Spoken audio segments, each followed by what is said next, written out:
Broadcasting from the business capital of the world, this is the Podcast Business News Network. And welcome back, everybody. Did you wake up this morning and just loathe going to work, getting going and just, gotta go in again. Here we go. It's Monday. It doesn't matter what day it is, but do you live for Friday? Is that you? Did you ever realize that you could be and should be making more money, like maybe 30 to 50% more? Wouldn't it be great if you had that passion when you wake up every day? It's like, I can't wait to start my day. I can't wait to work in the shop. This is my life purpose. We're going to give you that feeling. We're going to all make that happen. And she does. I'm saying it's her. I've never seen anybody like this that helps people ignite their passion for their career. And that's what she does. She is a coach that helps you with everything related to your career. She's Catherine Jewell, and she joins us today. Welcome. How are you doing? Thank you. I'm doing great. Isn't it wonderful to hear somebody say that about their job and what they do? Oh, yeah. I adore what I do. I love the word adore, by the way. There is an epidemic of quiet quitting, which means people go to work every day, but they've already checked out. They're just going for the paycheck. They're just kind of phoning it in, if you will, just doing what they have to do. They don't love their job. And they're even thinking about maybe quitting at some point, but they've quietly quit. That's what I'm hearing from a lot of people, both people I know or employers. Are you hearing the same thing? Oh, absolutely. I've even done programs about quiet quitting. And I think it's really important that people get the courage to actually go out and find a different job. Mm. I think with COVID and all the things that have happened in the economy the last 3-4 years, people are afraid to let go of bad jobs. And so that's why I'm here to give them the courage and the direction to find a better job and to find a job that really they deserve because they deserve more pay. In your experience, and thank you for saying that, we don't like change. Let's be honest. Change is scary. I get it, no matter what the change is. In your experience, have you found that people who leave a job find another one, whether it's right away or with acceptable period of time? Does that usually happen? Absolutely. Most of the clients that I deal with are college educated. They have 10 to 20 years experience. So they've got all these wonderful skills. And yet they are so terrified to put themselves out there and change jobs. And the average American takes 6 months to find a new job.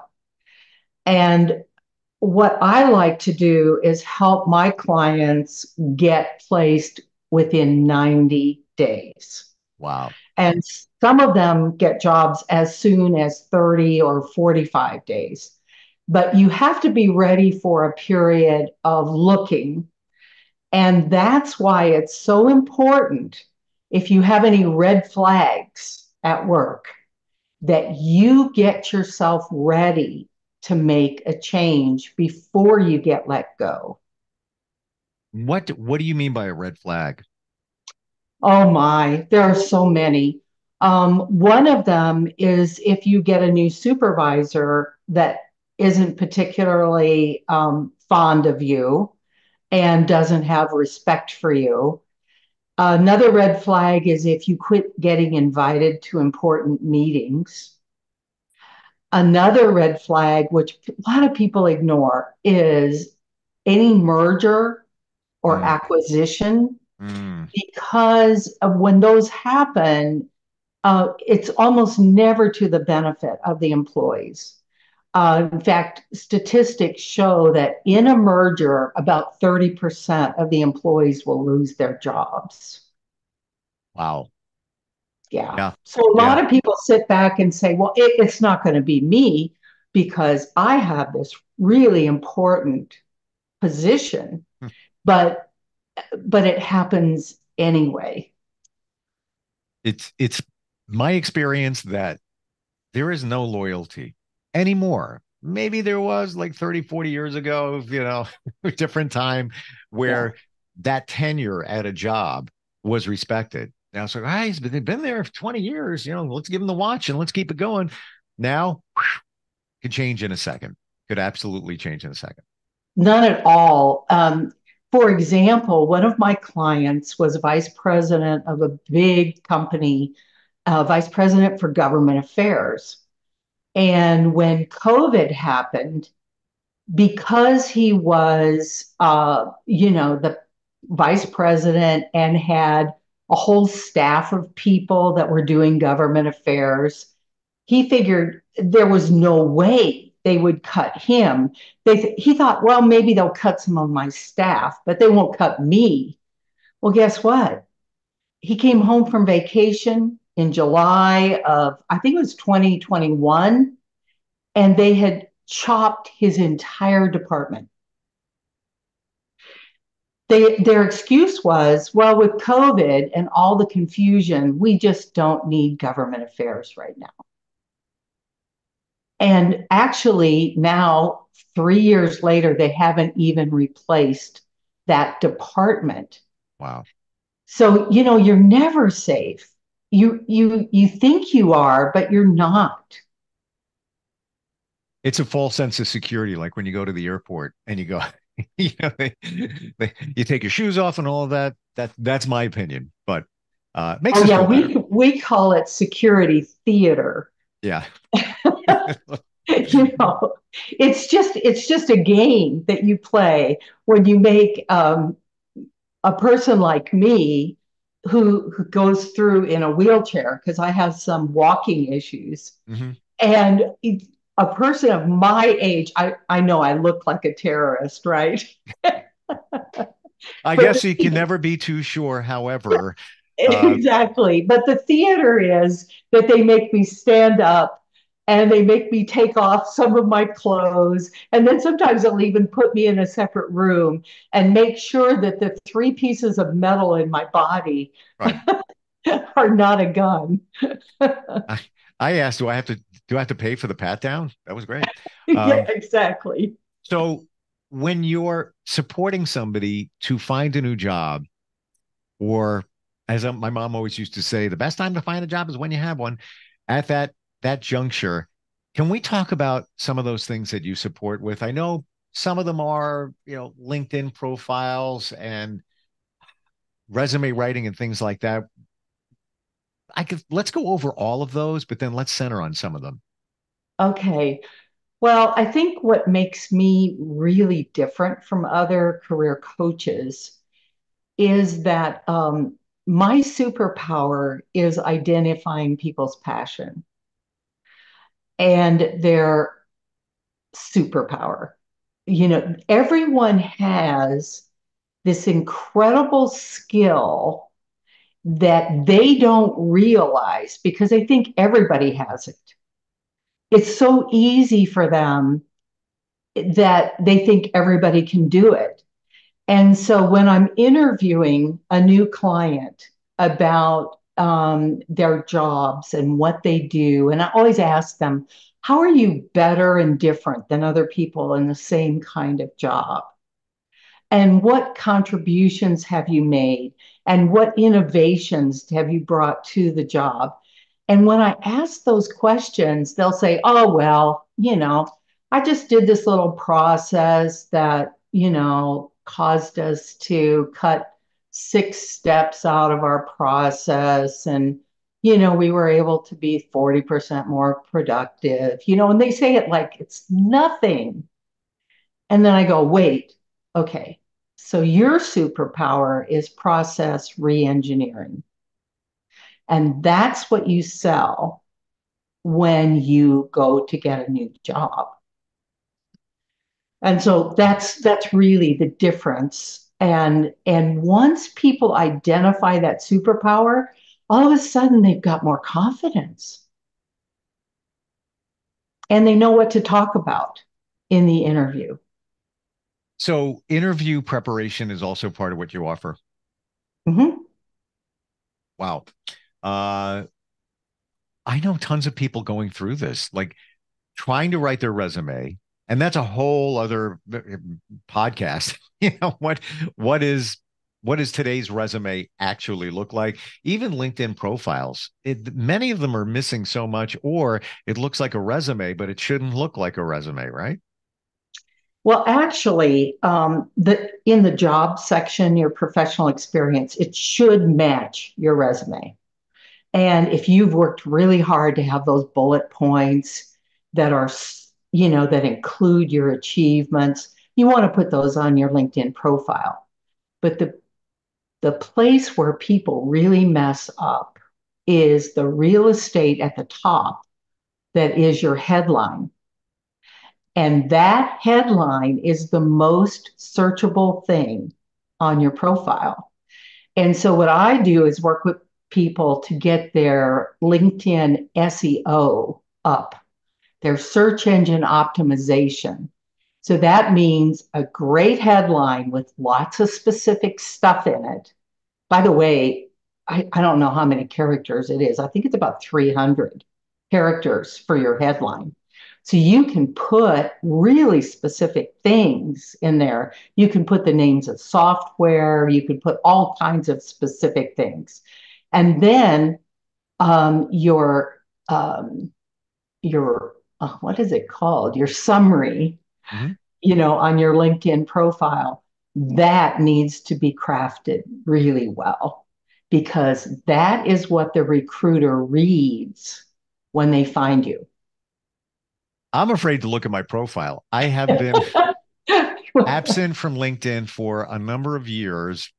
Don't judge. I used to really hit it hard during COVID, and I need to get back to it. I totally understand it. Um, Yeah. Well, but and of course, your mother was right. The best time to look for a job is when you have one. And the thing that should motivate you are those red flags at work. You want to get really serious before you get cut. I think we ignore them because we're afraid to confront the reality. Like you said, the merger. Of course, scary situation. And then many of us, oh, it'll be okay. And maybe it will. I was with one company for almost 30 years and I lost count how many times it got spun to another company, maybe four. Um, and after all those years, it came to a point, and very successful there, it came to a point where things had changed for me and them, and we just mutually departed. We parted each other. It felt better. Wasn't like I was released, but then there's other jobs where I was at this company for 19 months, and I just said, please let me know if things are financially challenged. Just give me a heads up. That's all I need to know. Just give me a heads up. Yes, absolutely. From the CEO. We'll always let you know. Don't worry about it. Just give me things are financially turning here. And I started seeing a little bit of a turn, but I was going by this man's word. One Saturday morning, I woke up in November and there was an email that I was no longer working there. What? There's no loyalty. That's where I'm going with that. Um, I think so many of your viewers can relate to what you just said. I've had dozens of clients who have had the same situation where they actually had a kinship and a friendship, with their immediate supervisor and maybe even two levels up. And they you're thought right. they were so well placed in the company that it could not happen to them. Yes. I always tell people, your first loyalty is to you and your family. So don't be loyal to a company because companies are not people. And companies do nasty things that people would never do. And they use excuses.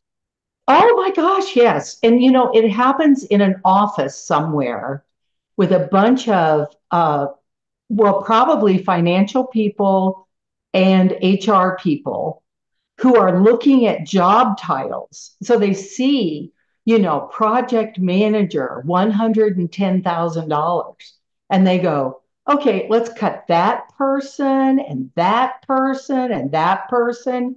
And they don't even care how long have you been there? What is your performance record? None of that counts. No, it's just a, a pen Yeah. gone. You're gone. You've been released. And by the way, that one company that I left after 19 months, very happy to leave. The commute was an hour and 10, one way, no traffic at 5 o'clock in the morning.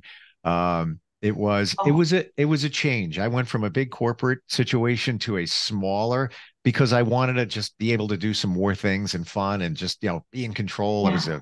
a manager. It was interesting. Wasn't worth it. And including the stress and everything, driving, coming home, it was like 2 hours plus. So thank you. Um, the 30 to 50% salary increase that you talk about, tell me more about that. Well, the reason that I can promise it is that most people are underpaid. And there are some really important factors that go into that. But the number one factor is how long have you been at your current job? If you've been at your current job more than 5 years, you are underpaid. And here's why. Um, Companies have been very strapped for cash. And so, what they do every year is they do your performance evaluation. And then, if you're really, really good, they're going to come in and go, guess what? We're going to give you 3% raise. You're right. Well, Steve, we know inflation is 3 or 4 times that. And so every year that we stay with a company, we lose ground. But if you move to a different company, there's a couple things that happen. Number one, you can pretend to be earning more than you currently are. And so the recruiter is going to offer you automatically more than she thinks you're earning. Hmm. Secondly, every time you switch jobs, you should come up in a title. And some of my clients jump 2 steps because let's say they're a manager, they're already performing at senior manager level because their company gave them more responsibility, but not a change in title. And so they can go for a director level job, which is 2 steps. Hmm. And the 2 steps is probably 50% more. But the key is that you never, ever tell a recruiter what you earn. It's like when you go to a car dealership and the salesman says, "So what do you want to pay?" You're right. You'll be paying that. They'll figure it out on the finance end. Even if you shoot low, they're going to figure it all out. They've got it all Yeah. down to a science. Um, you make it very attainable in our minds to change the job, the career. And it sounds exciting. You really do make it sound Thank that way. you. Yeah. Thank you. It is exciting. And that's the number one job I have when I coach people one on one is to help them get excited about this change.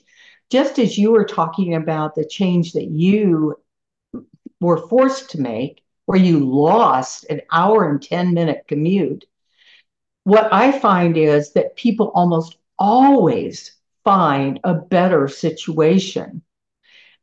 It's usually a better manager, a better title, more pay, a shorter commute, or they get to work remote or hybrid. And there's always some benefits. And of course, I never let my clients take a bad job Hmm. because nobody needs a bad job. Even if you're unemployed, you want to be very careful that you select the right job because taking the wrong job just, well, frankly, it's depressing and it kind of sets you way back. Yeah. Yeah. I totally see that. And if you take that wrong job, you may hate yourself for taking it. So now you're beating yourself up. First of all, you're miserable. Then you're like, "Ugh, this is the best I could do. Why did I take that job? I shouldn't have done. Blah, blah, blah." I'm dealing with somebody now who is on medical leave from a job, and just to the point of no loyalty. She's been at this job for about just under a year. And even from the beginning, it has been challenging in terms of the company culture. The training was horrible. At one point, they even said, don't ask us any more questions, not just for her, in general. Like, how do you not ask during training? How do you not ask questions? She knows it's not the right culture. I see the emails. It just, and here was the tip, the true tip off in that she had some major surgery and they gave her 4 days off, heart Oh, related surgery, four oh days my off. God. and and she talked to her doctor and got like 3 weeks plus off. And her mother said to her, this is only a few weeks ago. Her mother said to her, did they call you just to check in on you? She goes, no. She had heart surgery. They didn't even call to see how she's doing, and she's been there almost a year. So yeah, you got to find the right job. We need to find the courage, like you said in the beginning, to look for a job because it's going to be a good situation. Is it true? And this is my belief. It's the deal you make in the beginning. When you start that new job, when you're negotiating, you need to negotiate up here because you can't go here and then work your way up. Is that true? Absolutely. Salary negotiation starts with the phone screen when the recruiter calls you the very first time. And that doesn't mean you start negotiating salary. What you do is give some hints as to how much you're earning by your title and by your strategic thinking. And then if the recruiter says to you, um, how much do you want to earn? You do not give a number. Hmm. How do you get Never. around that? You got him on the Oh, phone. Let's look at that in the last couple of minutes. You got him on the phone. You're excited that they called you. Wow, this is great. This is a job I really want. And then they say, but let me ask you, how much are you earning right now? What do you say? ooh. Well, the reason that I coach people so well is that I give them 20 different ways to avoid that answer. But the short answer is that you turn it around and you say, how much is budgeted for this job? Hmm. And then a really good recruiter will say, well, it's 120 to 150. And then you could say, of course, inside you may be going, Right, right. yay. But what you say is, I think we can work with that. Okay. Hmm. Or you could say, I think I'm at the higher end of that, but I think I can work with that. Or you can just say, you know what? I don't think this is the right position for me. Is there another one in your company that I could interview for? And so don't say a number, don't say a range. The other thing you can do is just turn it around and say, you know what? I'm a senior manager at a Fortune 500 company. You know what I earn. And it's the absolute truth. Recruiters know what you earn just by Hmm. your title. What if it's not a recruiter and it's just somebody in HR that's making those calls? Oh, again, no.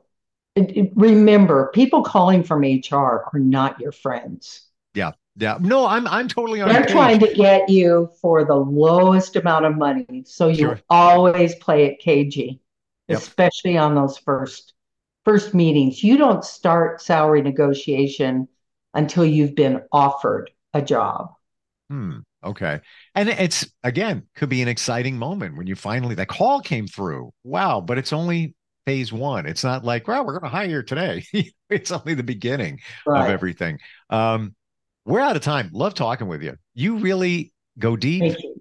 You're clear, exciting. I feel the passion. It's that somebody Thank could you. get from you in terms of, yeah, it's possible. You've got skills and you've got a good job waiting out there. And we've made all of these mistakes. If I go back, and I won't even tell you how many years I've been at my career, it's been a long time. I used to not take all my vacation time because I wanted to look more valuable. Duh, I earned it. I was younger. What was I doing? I got 5 weeks. I left, 2 on the table. Like, going back, you learn along the way. You really do. And I've made those same mistakes myself. Oh, good. I feel better now. Yeah, because before I was a career coach, I was in marketing and advertising for 20 years. So, yeah, I totally understand it, Steve. Yeah. And I have a business, a marketing and advertising company. So now I do my own thing. I do a little work for one company, in terms of radio, but I do my own thing now. But these are the things we learn. Catherine, how do we connect with you? How do we start the process? You offer a free consult? I do. You want to go to my website, which is careerpassioncoach.com. And up in the right-hand corner of every single page, it says free consultation. Just press on the button, give me your name and email, and you will be redirected to a page where you can literally schedule on my calendar. Awesome. You offer so much insightful information, but you are truly a coach to get us over those, I call them the speed bumps, the fear of the interview, the fear of this, all of it. You're like the 360 coach there when it comes to careers. Great talking with you today. Thank you so much. It's been fun. Same. Looking forward next time we might have a chance to talk. Okay, thanks. Thanks. We'll be right back. Are you looking for even more of the podcasts and hosts that you love? The Podcast Business News Network is proud to announce that you now have even more ways to listen live. Check out the MyTuner Radio, online radio box, and Simple Radio apps on iOS and Android, or find us online. Search for Business News Network on mytuner-radio.com, or search Podcast Business News Network on streama.com and onlineradiobox.com/US. Take your podcast on the go and don't miss a minute of the action.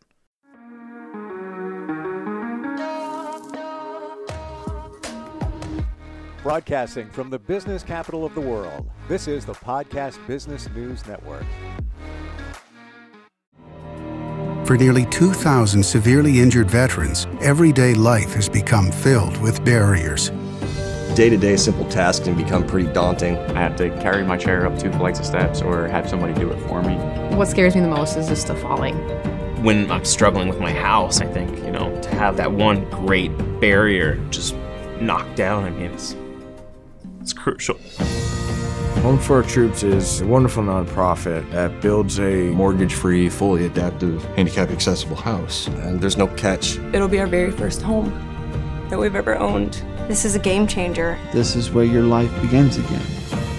We need you to join us in completing this important mission. Please visit hfotusa.org and help build homes and rebuild lives. Because of you, everything's going to be okay.